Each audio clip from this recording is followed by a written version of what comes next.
A note for listeners. On and across this season, there are repeated mentions of guns, gun violence, and their collective toll on our society and our psyche. Please take care while you listen. I think I may be the only attorney you've ever met where 100% of the cases I've ever litigated have been victories in the Supreme Court. Of course, I don't tell anybody that the number of cases I've litigated is only one. This is Robert Levy. That one case he litigated is perhaps the most significant turning point in the history of the American gun debate and the Second Amendment. It's known as D.C. versus Heller. The case started in 2002. Washington, D.C. had a long-standing ban on handguns. You couldn't have a handgun at all. You could have a long gun, a rifle or a shotgun, but you had to have it either disassembled or trigger locked. And so unless you intended to club somebody over the head with it, it wasn't going to be useful as a means of self-defense. Levy was invited to join a legal team planning a lawsuit against the district challenging the handgun ban. At first glance, he was perhaps an odd fit. Levy doesn't consider himself a gun rights proponent. He says he's not particularly interested in guns. I was animated by the violation of the Constitution by Washington, D.C. At the time, Levy was a constitutional scholar at the Cato Institute, the famous libertarian think tank in Washington, D.C., founded by Charles Koch. He even spent 14 years as the chairman of the Cato Board of Directors. He agreed to work on the case because he believed in the so-called individual rights interpretation of the Second Amendment. It's a view that first emerged in a 1960 article by a law student and was later popularized by Harlan Carter, Marion Hammer, and other NRA leaders.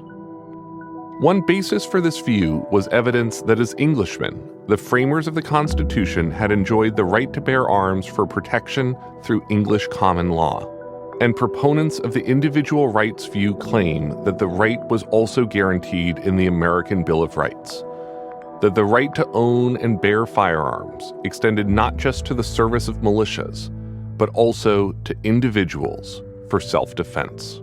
That right to defend yourself reaches its peak within the confines of your own home. This interpretation has been debated for decades.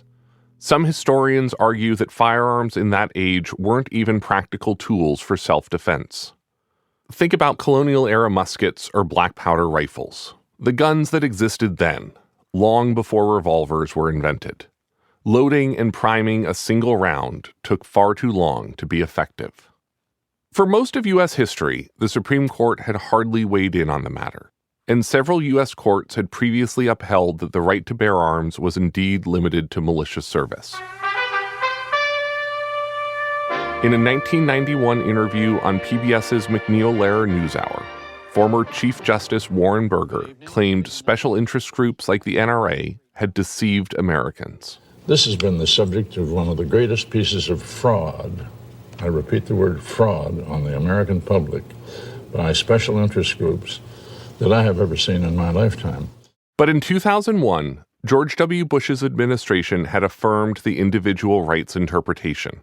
In a 2-page letter to the NRA's chief lobbyist, then Attorney General John Ashcroft said, quote, "The text and the original intent of the Second Amendment clearly protect the right of individuals to keep and bear firearms."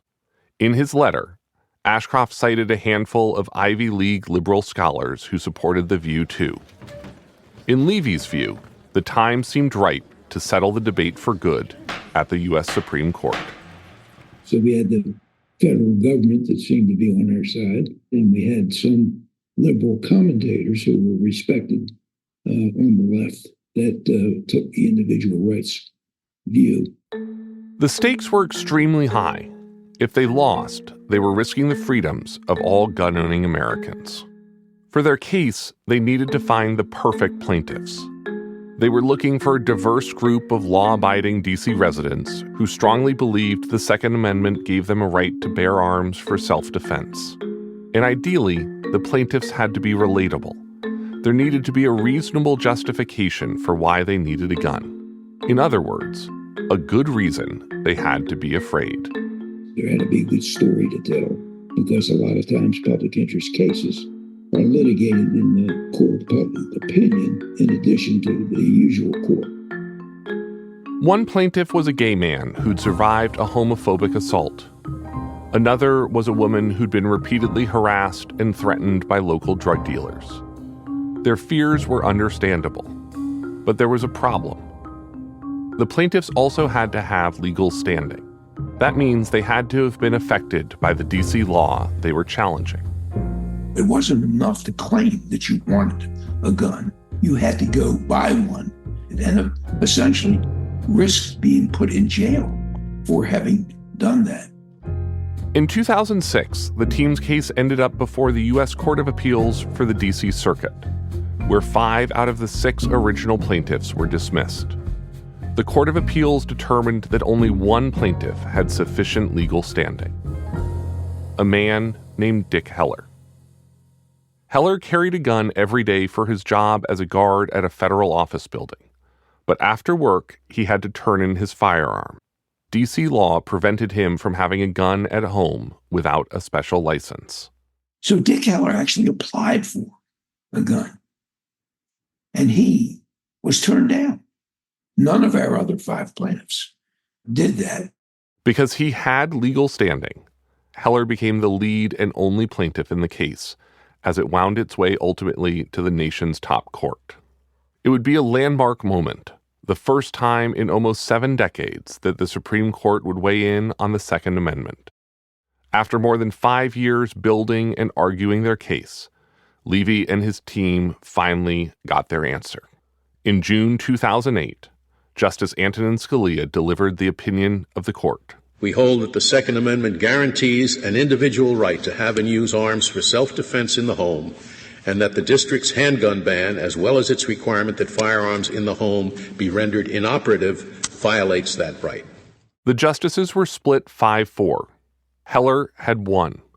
He was hailed a gun rights hero. I think Heller, it's fair to say, established the crucial notion that the Second Amendment secures an individual right that can be exercised independent of any service in the militia. However, the court's opinion included one significant aside, a point that's often overlooked. The Second Amendment right is not unlimited. It is not a right to keep and carry any weapon whatsoever, in any manner whatsoever, and for whatever purpose. Surprisingly, Levy, a man who helped win possibly the greatest victory for gun rights in our history, believes in gun regulation. The Second Amendment establishes a presumption that you have the right to keep and bear arms, but it's a rebuttable presumption. In the same manner that the First Amendment says Congress shall make no law infringing on free speech. But we have all kinds of laws that infringe on free speech. You can't falsely shout fire in a crowded theater, and you can't defame people, you can't incite to riot. So there are lots of laws, and I count myself among those who support reasonable gun regulations. In many ways, that word reasonable would be at the heart of the gun debate for years to come. We'll talk more about that debate and the meaning of reasonable next week in the season finale of Long Shadow, In Guns We Trust. We're going to spend this episode talking not about the abstract legal theories of gun regulation, but about what happened as those legal changes, like Heller and other NRA-backed legislation, bills with names like constitutional carry and stand your ground, transformed the way America lived with guns in the age of Barack Obama. The Heller decision came just months before Obama took office, and that famous Barack boom hit the gun industry. That meant gun sales skyrocketed, just at the moment when gun rights expanded dramatically nationwide too. The result was obvious and predictable. More guns in more places, and more gun violence. Whereas last episode we talked about the high water mark of gun regulation in the 1990s, with the Brady Bill and the assault weapons ban. This week we're going to spend discussing what is arguably the high water mark of gun rights and gun ownership in the 2010s, about what it's like to live with guns in the United States in these first decades of the 21st century. I'm Garrett Graff, and from Longlead, PRX, and Campside Media, in collaboration with The Trace, this is Season 3 of Long Shadow, In Guns We Trust. Episode 5, A Good Guy with a Gun. My name is Jennifer Massia. I am a gun violence reporter, and I work at The Trace, which is the nation's only outlet for covering gun violence. Jennifer Massia has been my co-reporter on this season of Long Shadow. Jen was The Trace's first reporter. She's now covered gun violence for more than a decade, investigated the gun industry, and had a front row seat to both the particular horror of mass shootings and the specific tragedy of the day-to-day toll of firearms on American lives. One of the reasons I got involved with covering gun violence was because we wanted to know who gets shot in between the mass shootings, because those don't make headlines. And even certain mass shootings don't make headlines if the body count isn't high enough, and if the victims aren't seen as innocent enough, or if they come from a certain background. In working on this show, Jen and I, and the show's producers Emily and Aaliyah, spent hours discussing how the role of guns has changed in recent years. And Jen kept coming back to one important point: the origins and evolution of defensive gun use in America. Before the 2008 Heller decision, more than 40 states already guaranteed the individual right to bear arms in their state constitutions. And the marketing of firearms for self-defense goes back over a century, to a time before there were local police departments, when you couldn't just dial up 911. In the early 20th century, you look at women's magazines and family magazines, and there are ads in there for defensive gun use. A 1913 ad I came across for Savage Arms had a woman defending herself with a 10-shot Savage automatic. But it wasn't the lion's share of gun use, so it was seen as kind of like a splinter market. It wasn't as primary as hunting, shooting, sport. It was, oh, guns have this also added benefit. If you're a woman defenseless in her home with a child, you can use our product and you can defend yourself. So until the mid-70s, 3/4 of gun industry ads were for hunting and sport shooting.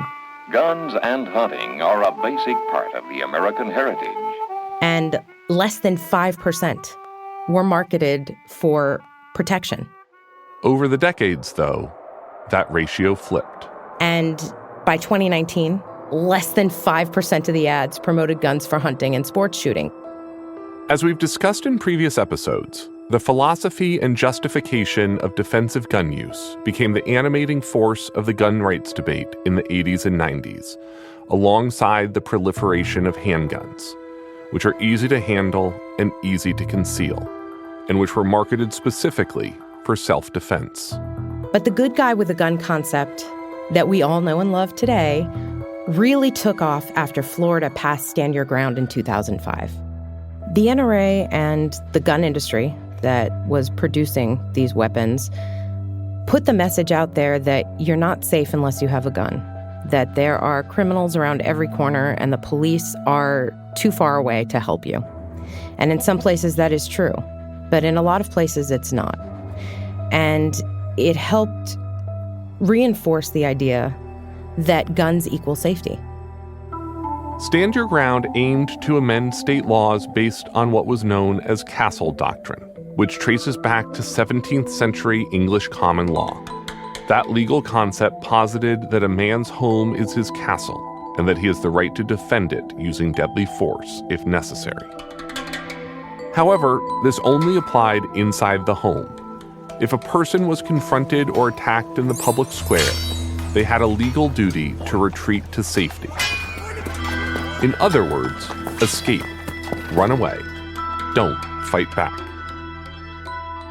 NRA lobbyist Marion Hammer had a problem with that part about retreating. She felt American self-defense laws were antiquated and inadequate. Remember, she often referred to a story about how she'd once been accosted by a group of men in a car. She'd scared them off by drawing her pistol. But if she had fired her weapon in that moment, she could have been arrested and prosecuted.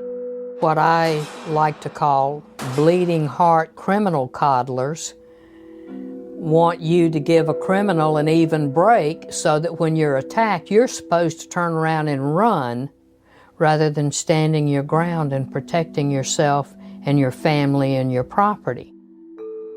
Hammer felt that if she or any other citizen feared for their life, they should have the right to not only draw their firearm, but also to use it. We needed to be sure that when people protected themselves, their families, and their property, that they weren't going to be prosecuted. Stand your ground laws extended the right to use deadly force in the home to anywhere you had a right to be, and eliminated the duty to retreat. In order to exercise this right, you had to meet just one low bar under the law. You had to fear for your life. And the new law presumed that you acted out of reasonable fear, unless it could be proven otherwise in court. You, as the shooter, didn't have to prove anything. It was the pro-gun law of Harlan Carter's wildest dreams. And just like with other pro-gun Florida laws, NRA leaders had hoped Stand Your Ground would set a precedent and take off in other states. Here's Wayne LaPierre. I think this bill is going to sweep across the country because people want to be able to protect themselves, and they don't want to be second-guessed by what action they take at the scene of a crime. Over time, Stand Your Ground would be implemented in over 30 other states, and it would transform public life in America. It's as if once that law was passed, it was balls to the wall on the concept of defensive gun use being the primary reason for gun ownership. That's when NRA executives first trotted out that phrase in interviews, good guy with a gun. The NRA president in 2005 was talking about it. Wayne LaPierre started focus grouping it in public interviews in 2007. And then in 2012, it reached its apex. The only way to stop a monster from killing our kids is to be personally involved and invested in a plan of absolute protection. The only thing that stops a bad guy with a gun is a good guy with a gun. No matter what, they will always hew to this argument because it is the most successful argument for selling guns in America. You can see this shift reflected in gun sales. After the so-called Barack boom, gun production peaks and continues to surge. For a product designed to kill, the most effective way to increase demand is fear. We used to produce and import 7 million guns for the domestic market a year on average, and now it's north of 15 million on average. More than half of firearms produced today are handguns. For most of American history, rifles and shotguns regularly outsold revolvers and pistols. That changed the first time in 2008 when Barack Obama won the presidency. That's the first year handguns overtook long guns in our history. In many ways, this is the moment when America finally recognizes how ubiquitous guns have become in modern life. For decades, the gun rights movement had been advancing, but not many people had noticed the sea change taking place in state houses across the country. And then, in the wake of Barack Obama's election, guns were in more places than they'd ever been before. In fact, as Obama comes to office, America for the first time has more guns than people. Thanks to the Supreme Court, pro-gun state legislators, and federal lawmakers, there were fewer rules, and there were a lot more guns. Firearms were no longer just for hunting, nor a symbol of rural traditions. And they weren't just in the hands of criminals and gangs. Guns were everywhere. It was the culmination of decades of political influence by the gun industry and the NRA. If you think about the type of market penetration that cigarettes enjoyed, at one point we were smoking on planes. That kind of thing is unimaginable today. There were high schools where there were smoking sections. The NRA, I feel like their goal was to get guns to that point of market penetration, where it's no big deal. You drive to school, you have a gun in the glove, and you come back out and you drive home, and it's just no big deal to have guns everywhere. It's the argument Wayne LaPierre long made himself. All of you in this room this morning instinctively know, if I don't want to be thirsty, I drink water.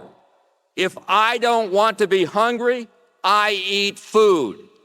And if I don't want my family attacked or murdered, I own a gun. It's legal in all 50 states to carry a concealed weapon, and in 28 states, no license is required to do so at all.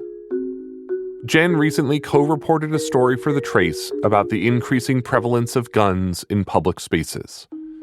Nothing illustrates that rise more than this. She found that in 2005, TSA officers screening carry-on bags at airport security across the country intercepted just 660 guns. But in 2023, they seized more than 10 times that amount. Over 6,600 firearms, and 9 out of 10 of them were loaded. Most of the travelers the TSA stopped had simply forgotten that they were carrying their gun.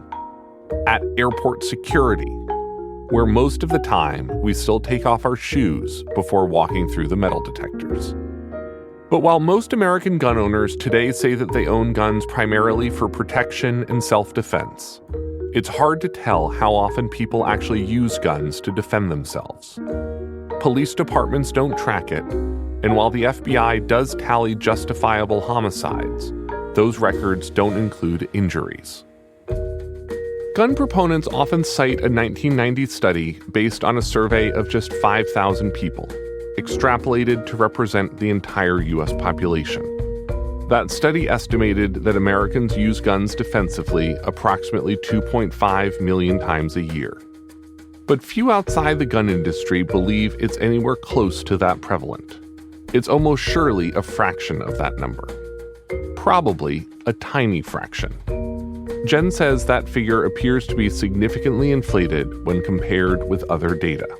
There aren't 2.5 million instances of criminal gun violence every year. So the idea that people are using guns in self-defense more than they're using them criminally doesn't add up. A likely more reliable figure comes from the National Crime Victimization Survey, which found 70,000 instances of defensive gun use across the country each year. That's instances where someone believes they used a gun to protect themselves and deter crime. The biannual federal survey is conducted through phone calls to people who have been victims of certain crimes. But there are issues with this data too. Like the survey from the 1990s, this study also relies on data that's self-reported. People tend to overstate their role in self-defense encounters. It's a phenomenon that's called social desirability bias, where people exaggerate something that they were involved in that's commendable or heroic, like fending off an attacker. I mean, that's like the most admirable thing you can do, right? Protect your family, protect your friends, protect your loved ones. But the truth is, a lot of times, what they think of as defensive gun use is assault. You know, diffusing an argument by flashing a gun at a friend is not heading off a crime. We're all too familiar these days with horrifying, tragic stories of people being shot for knocking on a stranger's door, pulling into the wrong driveway, going for a run in the wrong neighborhood, or mistakenly trying to get into the wrong car in a parking lot. Often the victims in these incidents are people of color, innocent civilians shot by someone claiming they were in fear for their life. Incidents from one perspective that might be considered self-defense, but are actually deadly cases of overreaction. Assault, manslaughter, or worse. Florida's Stand Your Ground law became the subject of national controversy after a February night in 2012. Trayvon Martin, a 17-year-old black boy, was shot on his way home from buying Skittles at a convenience store. Martin had been followed by George Zimmerman, a volunteer for the local neighborhood watch, who thought the teen looked suspicious and called 911. Hey, we've had some break-ins in my neighborhood, and there's a real suspicious guy. It's Retreat View Circle. The best address I can give you is 111 Retreat View Circle. This guy looks like he's up to no good, or he's on drugs or something. It's raining, and he's just walking around looking about. The dispatcher told Zimmerman he didn't need to pursue Martin. Zimmerman did so anyway. He's running. Which way is he running? He's heading down towards the other entrance of the neighborhood. Okay. Which entrance is that he's heading towards? The back entrance. Zimmerman confronted Martin and they struggled. Then Zimmerman shot and killed Martin. He was charged with second-degree murder and pleaded not guilty, claiming self-defense. Zimmerman was acquitted in 2013. The shooting even shook President Barack Obama. When Trayvon Martin was first shot, I said that this could have been my son. Another way of saying that is Trayvon Martin could have been me. Trayvon Martin's story captured the nation's attention and helped spark the Black Lives Matter movement. And amid that unrest, stand your ground laws began to spread across the country. It's the self-perpetuating cycle of expanding gun rights that we've seen so many times already. The answer to the danger of more guns is even more guns. There's an odd coda to the story, too. 3 years after his acquittal, Zimmerman himself was the target of a shooting during a road rage confrontation. The man who fired at Zimmerman testified that he acted in self-defense because Zimmerman flashed a gun. In that incident, though, the man was sentenced to 20 years in prison. The incident was a reminder that by the 2010s, you had to assume that almost anyone could be armed anywhere. Confrontations across daily life in America that might have once ended with angry words or a fistfight, now, too often, ended in gunshots. While many Americans believe a gun will keep them safe from harm, the little research we have suggests in reality that's not true. And there's an important reason we don't have better research. In 1993, a CDC-funded study found that having a gun in the home meant that you were more than twice as likely to be shot and killed in your home, and the risk of suicide was 5 times greater. The NRA and the gun industry don't want Americans seeing data like that. And as gun rights have expanded across the country, they've fought to prevent a true accounting of the toll of gun violence. In the wake of that study, 10 lawmakers wrote a letter accusing the CDC of political advocacy and anti-gun bias. And the lawmakers did more than just write an angry letter.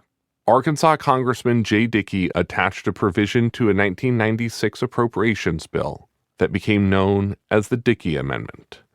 It barred the use of federal funding from advocating for or promoting gun control. We have here an attempt by the CDC through the NCIPC, a disease control agency of the federal government, to bring about gun control advocacy all over the United States, to raise emotional sympathy for those people who are for gun control. It is a blatant attempt on the part of government to federally fund lobbying and political advocacy. Congress took $2.6 million from the CDC's budget, which was the exact amount the CDC had invested the previous year in firearm injury research. And it was a clear message. Use public funds to study gun violence and you'll lose your whole budget. So the only studies going on for decades were privately funded. As a result, federally funded research about the impact of guns in America stalled for more than 2 decades, until 2018, when Congress finally clarified that the law does not prohibit funding to study gun violence. Jay Dickey ultimately came to regret his namesake amendment. In 2015, Dickey told NPR he hadn't intended for his legislation to bring public research to a halt. The thing that really brought this to my mind was watching as the little barricades were set up between the interstate to stop head-on collisions. The highway industry spent money in their scientific research to find out what could be done, assuming that they were going to allow cars to continue to be on our highways. We could do the same in the gun industry. You know, it's unfortunate that he didn't come to this conclusion sooner. We lost decades, but Now there's actually been an explosion in gun violence research. According to the most recent CDC data, more people are killed by guns than in car accidents every year. It's a sobering number. Almost 50,000 Americans dead every year. More than 120 a day. More than half of those deaths are suicides. And gun violence is now the leading cause of death for children and teens. Guns have reshaped American society. 25 years ago, we didn't think twice about going to a parade. We didn't worry when we were going to the mall or sitting in a movie theater. Things have really changed. We're teaching our kids active shooter drills in kindergarten. And the truth is that bullets don't have names on them. And any one of us could be cut down by a bullet. It is an equal opportunity threat in America. More after the break.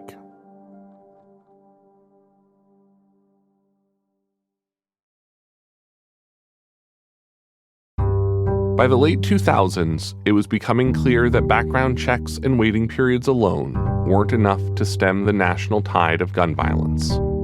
Guns purchased legally are often stolen or resold and can make their way into the hands of criminals.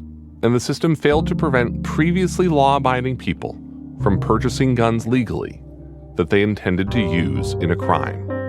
As America reckoned with a rising number of mass shootings, all too many of those firearms had been purchased by the perpetrator legally. In 2007, a gunman killed 32 people at Virginia Tech in Blacksburg, Virginia. He used a Glock 19 handgun that he'd bought at a Roanoke gun shop. It was the nation's deadliest shooting since Columbine. In the years ahead, an ever-growing list of communities would become part of the national shorthand of tragic massacres, forever linked in our collective memory to unimaginable horrors, reminders that these shootings could happen anywhere, anytime. In 2009, a gunman killed 13 people at a civic association in Binghamton, New York. He bought 2 guns legally at a store. Later that year, a gunman killed 13 people inside a medical processing building at Fort Hood, Texas. He bought the gun legally at a store. In 2011, a gunman killed 6 people in a supermarket parking lot in Tucson, Arizona, and injured Congresswoman Gabby Giffords. He bought the gun legally at a store. And on July 20th, 2012, a gunman dressed in tactical gear entered a movie theater in Aurora, Colorado, with 4 guns he purchased legally, including an AR-15. In the months leading up to the shooting, he had stocked up on 3,000 rounds of handgun ammunition, 3,000 rounds for a semi-automatic rifle, and 350 shells for a 12-gauge shotgun, all of which he had bought online, legally. Sandy Phillips' daughter, Jessica Redfield Gowie, was in the audience that night. Her friends and family called her Jessie. She had gone to see the midnight premiere of the Batman film The Dark Knight Rises. I used to say she was like a Labrador puppy. She came into the room and it was just, I'm here, you know? She was just big and fun and full of that positive energy. Jessie was a 24-year-old aspiring sports journalist. She especially loved covering hockey. What about players coming in and out throughout the entire season? You get guys that come down from the NHL. You have guys that are coming in from the Coyotes. How does that change the dynamic of the team? A little bit. I mean, this is a crazy business. This is only the she first just fell in love with it. It was like, almost an addiction with her. She just loved everything about it. She loved the players. She loved researching them. When she was working in the hockey world, she was just happier than I've ever seen her. You're nailing it. I'm telling you what. I know. So I'm far, doing so such good. a great job. This is full of fail. Okay, y'all struggled with the Texas Stars. What's that been about? We were on a pretty high streak. Jessie had recently had an eerie, traumatic experience. She was visiting her boyfriend in Toronto, Canada. They'd gone shopping at Eaton Mall and were planning to have lunch there. She'd been craving sushi. But then, all of a sudden, Jessie was overcome by a strange feeling. Something told her to get out, immediately. She and her boyfriend left the mall, and moments later, she learned there was an active shooter inside the food court. She had stood outside the mall stunned as she watched a man who'd been shot wheeled into an ambulance. Distraught and frozen with fear, Jessie had called her mom, Sandy. And I told her, I said, "Sweetheart, you have seen the worst of mankind today, and you'll never see it again." Jessie wrote about that experience in a blog post. She wrote that she was grateful to be alive. Here's Jen Massia reading Jessie's words. I was shown how fragile life was on Saturday. I saw the terror on bystanders' faces. I saw the victims of a senseless crime. I saw lives change. I was reminded that we don't know when or where our time on earth will end, when or where we will breathe our last breath. For one man, it was in the middle of a busy food court on a Saturday evening. 6 weeks later, we were burying her. Jessie was among 12 people killed in the Aurora shooting. 70 others were injured. I felt really guilty about lying to her. But at the time, I was very naive to how often this happens in the world, but certainly in the United States. And I've often wondered, as the shots were being fired, if she thought about what I told her and if she had time to say, well, here it is happening again. Cars with that white car in the rear of the lot. Is that a suspect? Yes, we've got rifles, gas masks. Okay, hold that position. Hold your suspect. The massacre in Aurora was unusual in that the shooter, a 24-year-old man, surrendered to police alive. Though he admitted to the killings, he pleaded not guilty by reason of insanity, but was found competent to stand trial. He was found guilty of 165 charges. He received 12 life sentences, one for each of the lives he took, as well as more than 3,000 additional years in prison. Within months of the shooting, Sandy began to receive calls inviting her to visit other communities devastated by gun violence. She and her husband have traveled the country in an RV for years, meeting with other grieving families, offering something few first responders can truly give: understanding. I always believe that if you're truthful with the survivor, that gives them hope. In Parkland, we met one family early on. We went over to their house, and the first thing I said to her is, I know exactly what you're feeling right now. And I said, you woke up this morning saying, why wasn't it me? And why am I still alive and my son's dead? And she just looked at me with this, like, that's exactly what I was thinking.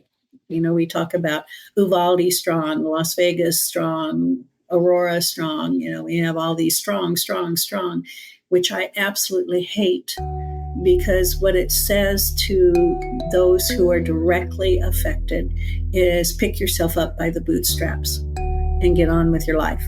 You're strong. No, you're broken. And in some cases, you're so broken, you don't even realize you're broken for several years. And then you hit that wall and you crumble. Sandy and her husband Lonnie founded a nonprofit called Survivors Empowered, which provides support and educational resources to survivors of gun violence. That includes what they call the Survivor Toolkit to help other families grappling with the daunting practicalities and decisions that inevitably follow when you lose a loved one in a mass shooting, like what to do when the media is knocking on your door, or how to work with politicians, or how to find a therapist. We just feel it's really important to people that are new to know that they've got some kind of guidance, because we didn't have any. Sandy and her family had once considered sharing autopsy photos with lawmakers, hoping that that might be enough to spur change. But they ultimately decided against it. It would be too much to bear and too great a risk. The photos could end up in the wrong hands. These are the choices it's impossible to prepare for. But there's something else that's particularly challenging to prepare families for: the uniquely American phenomenon of influencer-driven conspiracy theories. Sandy remembers warning a father who'd lost his son in the Parkland shooting. He was initially hesitant to speak with anyone. And I said, we don't want to invade your privacy and your personal space at this time. But let me tell you that right now, there are Facebook pages saying that this shooting didn't happen, that your son is a paid actor, that you are paid actors, and that you work for the government or whatever deep state that whoever is writing it wants to say. And he went, "That's not a real thing, is it?" And I said, "Oh yeah, unfortunately it is." Earlier today on the Alex Jones Show, Alex broke down how this incident and this shooting, it looks like a false flag attack. And, there's no doubt that this has PSYOP written all over it. 100% chance that the mass murder committed in the suburb of Denver, Colorado, right next to Littleton and Columbine, was a false flag mind control event. Right-wing conspiracy theories going viral about David Hogg, a 17-year-old Parkland shooting survivor. The unsubstantiated claims say he's a crisis actor, a trained actor. The initial trauma is one thing, but then you go through all the harassment that you get if you speak out. Sandy and her husband sued the online shop, Lucky Gunner, that sold ammunition to the man who killed their daughter. That legal online sale had followed state law, which did not even require proof of ID. The Phillips didn't sue for money, but instead asked for Lucky Gunner to change their business practices and better vet their customers. Because if they're doing this every day, who else are they doing and setting up for this kind of heartache? But the lawsuit was dismissed in 2015 because of that Protection of Lawful Commerce in Arms Act, PLACA. President Bush, remember, had signed PLACA into law in 2005. It gave the gun industry broad immunity from civil liability lawsuits, and it helped create the business environment that fueled the rapid increase in gun production and gun sales in the 2000s. Here's Jen again. If it wasn't for PLACA, guns would have gone the way of big tobacco. For the most part, this pretty much headed off all of those lawsuits, and it made them bulletproof, pardon the pun. And in Lucky Gunner's case, PLACA did exactly what it was meant to do. It allowed the gun industry to draw a line between its products and what people did with them. However a customer might use a gun or ammunition wasn't their legal problem anymore. Lucky Gunner didn't have to change a thing. In fact, it would go on to sell ammunition to another mass shooter. In 2018, a 17-year-old Lucky Gunner customer killed 10 people and injured 13 others at Santa Fe High School in Texas. Because of a Colorado immunity law, Sandy and her husband were actually ordered to pay Lucky Gunner's legal fees, more than $200,000. They had to sell their home and file for bankruptcy. Now, they live in Mexico.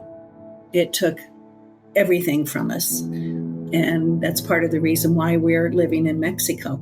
And people say, "Oh, aren't you worried in Mexico? It's so dangerous." And it's like, do you remember where my daughter was killed? She was in the theater doing absolutely nothing except watching a movie. So no, it's not more dangerous down here. And quite frankly, I have to say it's been a blessing. We are away from the fear that we had living in America. I don't sit with my back looking out into a restaurant anymore. We eat outside without fear. It's just a whole different, the quality of life is just so much better for us here. And in these quiet moments, free from fear, Sandy's often reminded of Jessie. It's been 4,200 days today since she's been gone. That's a lot of days to be without my baby.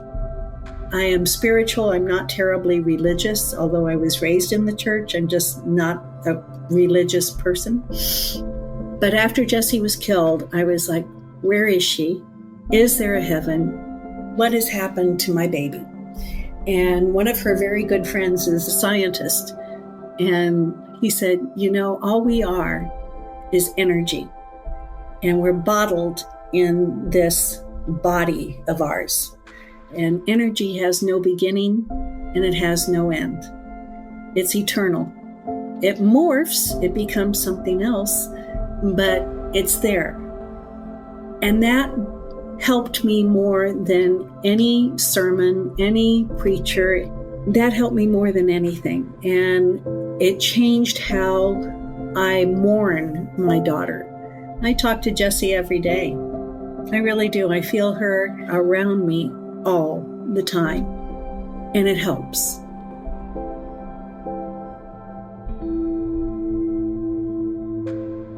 Next time on Long Shadow, in Guns We Trust. It's like a nightmare where it's like you're sitting inside your house, right? And you're at the window and you see everyone outside arguing and there's a boulder that's going to kill them all. And then you're like screaming at the window, right? When we kick the can down the road, it ends up being the problem of schools and school resource officers and people who are not trained to deal with this. We failed pretty badly. And what I realized was that it wasn't that we were losing the argument or that our argument wasn't good enough. It's that we just lacked political power. Americans are having this visceral conversation and we're having it in the dark. We have this hard to get information and no one's asking for it. And in the meantime, everyone's dying. I am 100% confident that we are passing universal background checks and a ban on assault weapons in the next 5 to 10 years. It's not a question of if, it's a question of when. Long Shadow in Guns We Trust is produced by Longlead and Campside Media in collaboration with The Trace and distributed by PRX. The series is hosted and reported by me, Garrett Graff. It was created by myself and executive producer John Patrick Pullen of Longlead. Jennifer Massia of The Trace, a nonprofit newsroom that covers guns in America, is my co-reporter and a contributing producer for this season. This episode is largely based on the reporting of Jennifer Massia for The Trace. You can find more of her work at thetrace.org, where you can also sign up for The Trace's newsletter as well. The show is written by Emily Martinez. Aaliyah Papes is the associate producer and a contributing writer as well. Matthew Scher and Emily Martinez also served as executive producers on the season. Our theme song was composed by Neda Hadari, sound design by Claire Mullen, additional engineering by Ewan Lai-Tremuan, music by Blue Dot Sessions and APM. This series was recorded by Joe Egan at Egan Media Productions. Fact-checking by Emily Barone and Sarah Baum. Audience development by Heather Muse. Cover art by Longlead's creative director, Sarah Rogers. Special thanks to Lindsay Kilbride, Ashley Ann Krigbaum, and Jennifer Bassett, who consulted on the podcast. Stay up to date on this podcast and learn more about Longlead's award-winning journalism by subscribing to our newsletter at longlead.com. If you like Long Shadow, spread the word and leave us a review on Apple Podcasts. It helps others find the show. Thanks for listening.